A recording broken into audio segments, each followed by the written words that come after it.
My name is Jodi Lom.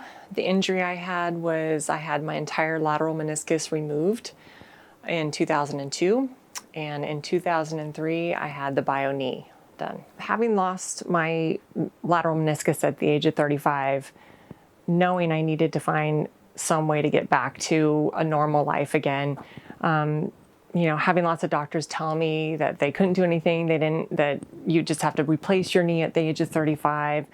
I knew there had to be something else, so I kept looking, and then when I found Dr. Stone, the biologic knee was my savior because I was only 35 and I am now 50, and I've had my biological knee this long. It has gotten me this far.